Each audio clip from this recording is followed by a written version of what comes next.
Um argumento muito comum que nós escutamos, especialmente quando estamos no período universitário, é que papel aceita tudo e que, portanto, não há uma razão lógica para confiarmos no texto bíblico. Será que este argumento é válido? Vamos deixar que o Dr. Rodrigo Silva, arqueólogo, possa nos dar essa resposta.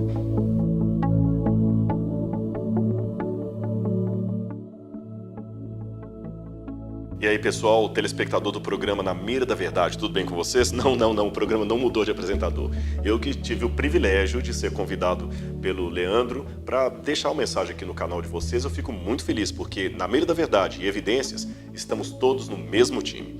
Uma pergunta que me fizeram aqui é com relação à preservação do texto bíblico. Como é que eu posso ter certeza que a Bíblia Sagrada, essa que está em minhas mãos aqui, é a mesma que saiu da mão dos apóstolos? Haja vista que o grande problema é que nós não temos hoje nenhum original da Bíblia Sagrada. Isso mesmo, a carta de Paulo escrita aos Romanos desapareceu. O livro do Êxodo, escrito por Moisés, desapareceu. Não temos nenhum original da Bíblia, só cópia de cópia de cópia de cópia de cópia. E nesta multidão de cópias, a pergunta é: como é que eu posso ter certeza qual está certa se uma cópia contradiz a outra? E o que é pior, nós não temos um original para comparar. Bem, eu vou dar alguns argumentos aqui, alguns técnicos, mas eu vou tentar falá-los em linguagem mais leiga e alguns mais leigos para ajudar você a entender. Quando eu falo linguagem leiga, não é nenhuma soberba não, viu, pessoal? Deixe-me esclarecer isso aqui. Todos nós somos leigos em alguma coisa. É apenas a temática que modifica. Se um físico ou um químico estiver sentado aqui falando, eu seria o leigo, eu vou ouvir sem entender muita coisa. Ele vai ter que transmitir numa linguagem que eu, que sou leigo em química, física, poderia entender. Percebe o que eu quero dizer? É nesse sentido. Bom, deixe-me dizer que é um estudo muito sério e acadêmico aquele que procura reconstruir um texto do passado. E não é só a Bíblia que sofre esse tipo de estudo. Outros livros clássicos da antiguidade também. Isso é chamado de crítica textual. Crítica textual não é ficar criticando o texto, é tentar descobrir qual era o texto original, porque os textos clássicos da antiguidade também não possuem o seu original. Afinal de contas, como é que você acha que os estudiosos da língua grega recuperam os livros de Hesíodo, de Homero, os livros de Platão, de Aristóteles, sendo que não tem os originais? Através da comparação dos manuscritos. Agora, aqui está uma grande vantagem da Bíblia. Enquanto todos os outros clássicos da humanidade contam com poucas dezenas de livros, a Bíblia tem uma coleção enorme de manuscritos bíblicos que podem ser consultados. Eu vou dar um exemplo para você. O livro que tem a maior quantidade de cópias do passado é a Ilíada de Homero. A Ilíada tem 649 cópias, se eu não estiver enganado, 649 cópias. E mesmo assim, não é um livro tão expressivo em termos de quantidade de manuscritos. A Bíblia tem mais de 5.500 cópias só do Novo Testamento. Se eu sair da Ilíada de Homero, os números ficam menores. A Ética Nicômaco, nós temos parece que 8 cópias. As Guerras Gaulesas de Júlio César, 100 cópias. E a Bíblia, mais de 5.500 só do Novo Testamento. Se eu somar o Novo Testamento com o Antigo Testamento, com as traduções em siríaco, copta, aquelas primeiras traduções latinas, por exemplo, eu tenho mais de 42 mil textos antigos da Bíblia para remontar o texto sagrado hoje. Quem é especialista em crítica textual, não estou falando quem é crente ou quem é ateu, estou falando quem é especialista em crítica textual, admite que a Bíblia tem uma vantagem textual insuperável em relação a qualquer outro livro da humanidade do qual nós queiramos descobrir como eram os seus originais. Esse é um primeiro ponto. Segundo ponto, se a Bíblia realmente houvesse sido mudada ao longo dos séculos, como muitos acusam, vocês sabem que a Bíblia ficou grande parte nas mãos da Igreja Católica. Então muita gente fala, os católicos mudaram a Bíblia, o Papa colocou o que ele queria ali. Desculpe, quem fala isso não conhece muito a história geral, especialmente a Idade Média. Vou explicar a você por quê.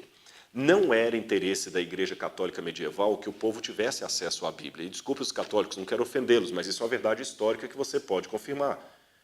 O Papa Inocêncio VIII, se não me engano, proibiu no Sínodo de Toulouse que o povo tivesse a Bíblia em casa. Várias Bíblias foram queimadas, o povo era proibido de ter a Bíblia. O interesse da Igreja era manter a sua autoridade pela tradição e pela voz do representante de Pedro, que era o Papa. A igreja não precisava de ficar assim, olha, vocês têm que fazer oração a Maria, porque está escrito aqui. Esta versão, Leandro Quadros, e olha, isso aqui está assim nessa passagem, isso é uma versão moderna. Na Idade Média, não era assim que a igreja defendia suas doutrinas. Ou seja, a igreja católica medieval não usava a Bíblia para defender suas doutrinas e, portanto, não teria nenhuma necessidade em mudar o texto bíblico. E antes que alguém fale, Rodrigo, mas como é que você prova que não mudou? Simples. Você já percebeu que a maior parte dos pilares, dos dogmas da igreja católica não estão na Bíblia Sagrada? Isso mesmo. Por exemplo, os 10 mandamentos. Compare os 10 mandamentos como estão no catecismo da igreja e como estão na Bíblia. Na Bíblia diz, eu sou o Senhor teu Deus. Não terás outros deuses diante de mim. Não tomarás o nome do Senhor teu Deus em vão. Não farás para ti imagem de escultura. Lembra-te do dia do sábado para o santificar. Vá no catecismo. Amar a Deus sobre todas as coisas. Guardar domingos e festas. Não tomar seu santo nome em vão. Mudou completamente. Percebeu? Se a igreja tivesse mudado o texto bíblico, os 10 mandamentos de Êxodo 20 estariam exatamente como os 10 mandamentos do catecismo. O próprio fato de eu não encontrar na Bíblia orações como Salve a Rainha, o próprio fato de eu não encontrar na Bíblia nenhuma declaração que Maria intercede por nós ao céu, o próprio fato de eu não encontrar na Bíblia a expressão Maria, Mãe de Deus, mostra que a Igreja Católica não mudou substancialmente a Bíblia na Idade Média. Senão todas essas coisas estariam aqui. A igreja mais bíblica do mundo seria a Igreja Católica, porque todos os dogmas ela colocaria aqui. Você já parou para pensar nisso? Além do mais, temos que ver como é que Deus trabalhou na história. Os monges que estavam nos mosteiros do deserto, em clausura, muitos deles, por exemplo, da Ordem de Santo Antão, da Ordem de São Bento, eles viviam totalmente isolados do mundo exterior, no deserto mesmo, no meio do nada. Eles ficavam ali, a ética deles era ora et labora, reze e trabalhe. E eles ficavam copiando livros, rezando e trabalhando, alheios a todo o mundo exterior, não saíam dali para nada, não tinham contato com ninguém, a não ser caravanas que passavam ali, que não destruíam os mosteiros, porque é o mosteiro que garantia água para eles.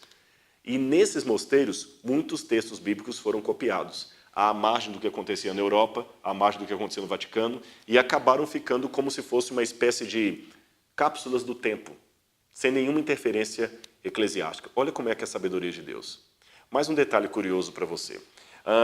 O manuscrito hebraico que tínhamos mais antigo da Bíblia, até o início do século XX, datava do ano 1023, 1024 depois de Cristo, que era o Codex Petropolitanus.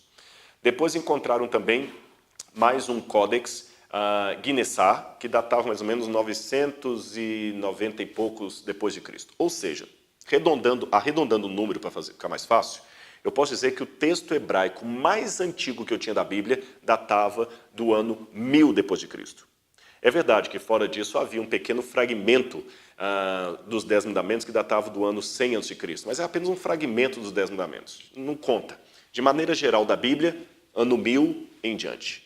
Ora, o último livro da Bíblia foi escrito pelo menos 300 ou 400 anos antes de Cristo. Então eu tinha um hiato de 1400 anos entre o livro mais antigo da Bíblia e o manuscrito hebraico mais antigo que possuímos, 1400 anos. Quem poderia garantir que o texto hebraico também não foi alterado ao longo dos tempos? Até que em 1947, um garotinho beduíno chamado Muhammad el-Dib descobriu os famosos manuscritos do Mar Morto, em Qumran. E ali havia textos de toda a natureza, inclusive fragmentos de livros da Bíblia. Todos os livros da Bíblia, do Antigo Testamento, melhor dizendo, todos os livros do Antigo Testamento estavam ali, menos de Esther.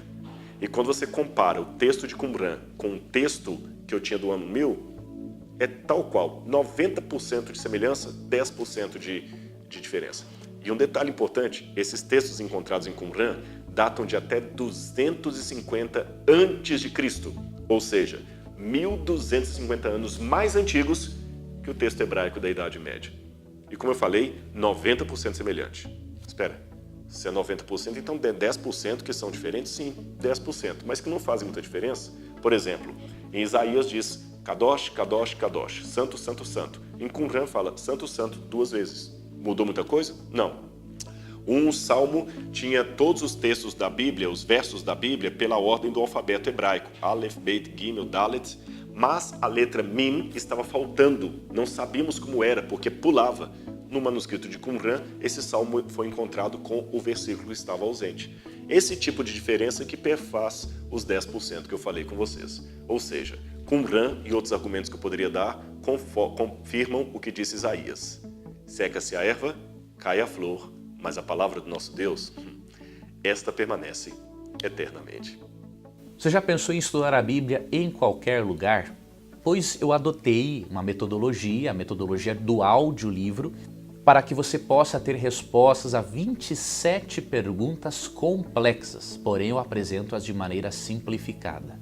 Com simplificada não quero dizer sem conteúdo, é com muito conteúdo, porém de forma fácil de entender. Então você pode ter este material, se for do seu interesse, estudar mais profundamente a Bíblia em qualquer lugar onde você esteja, não é? Para aproveitar bem o tempo. E você pode ver meu audiolivro aqui. E também eu recomendo que você veja esses vídeos aqui para que você possa se aprofundar ainda mais no estudo da Bíblia, tá bom? Que Deus guarde a você, que Deus ilumine o seu estudo da Bíblia, que ao ouvir ainda mais da palavra de Deus, a sua fé nele aumente significativamente. Que Deus te abençoe.